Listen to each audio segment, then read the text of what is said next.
This video is a short review of Avatar: The Way of Water, spoiler free. Let's get it done.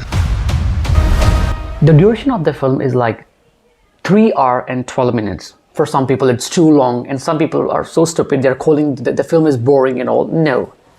The pacing is very good and the time in the theater passes like this. But after watching the film for 3 hours and 12 minutes, when you leave the theater, you leave feeling kind of empty. You feel like, I have waited for this film for like 13 years and this is what I get? No, I want more. This is not enough. You seriously have this feeling. And because of this feeling, so many people are going to say that this movie is not good. It's only VFX, no story and all. So many people are going to have that feeling. I am sure of that. But that doesn't mean they are right. I had that feeling too. Hi, my name is Lucky and you are watching the Sensible Review.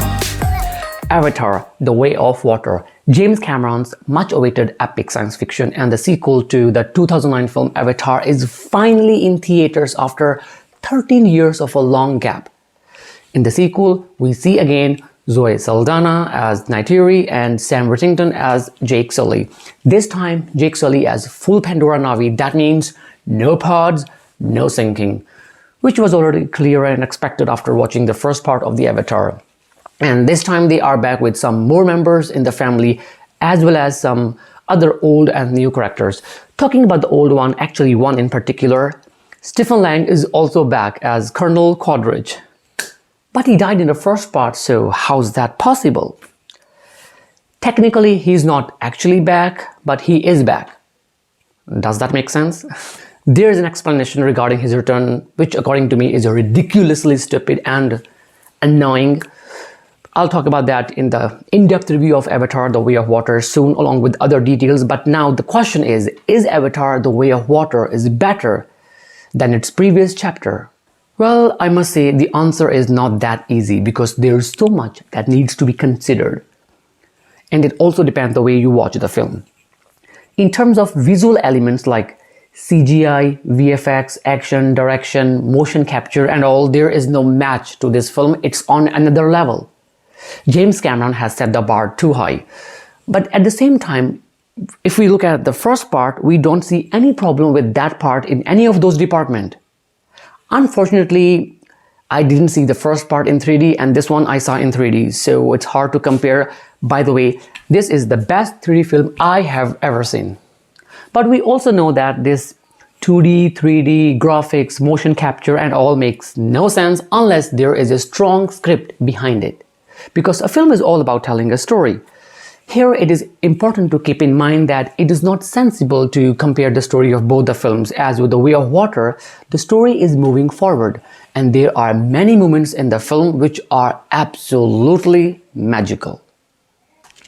Having said that, there is a kind of similar pattern in storytelling of both the films, and it's so clearly visible. It pains me to say that, but in Way of Water, that repeated pattern doesn't fit that well. And also there are a few dialogues in the film which are like the modified version from the first part. Even those ones sound a bit funny and shallow. And also the climax. The climax isn't as grand and satisfying as the last time.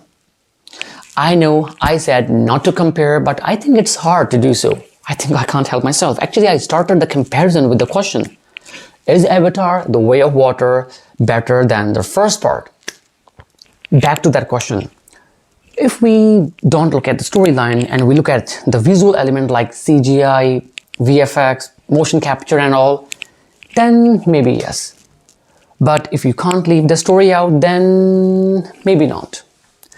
The reason is that this time the story's horizon has shrunk instead of expanding. But that doesn't mean the film is not good or the story sucks this time. No. It's a brilliant film with a very good story, and if you haven't seen the film and you have this thought in mind like, should I watch it or not? Then without a second thought, go and watch the film. It's way better than those high-grossing garbage films that we usually get to see. This is a short review, so let's wrap it up.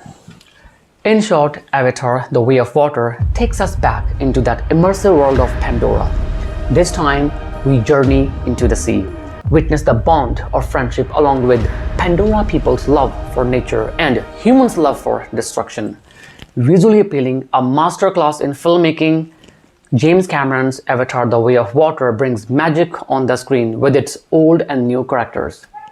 However, there are a few things which seems a bit off this time, and the boundaries of the story have reduced because of the wrong perception by the main character, Jake Sully. There's a justified reason to it, and you can call it parenthood or fatherhood. Moreover, there's something mysterious going on that you can definitely feel. Hopefully that mystery will reveal itself in the upcoming sequels. I highly recommend this film to all those who have passion for films, and also to those who lack passion. Now it's time to give the rating. But first I would like to give the rating to the first part, and for me that one was like 10 out of 10. So for Avatar: The Way of Water, I would say 8 out of 10. Yeah, that's all for now. I hope you enjoyed this video. If so, then don't forget to like and share. This is my first video on the channel, so please do subscribe the channel.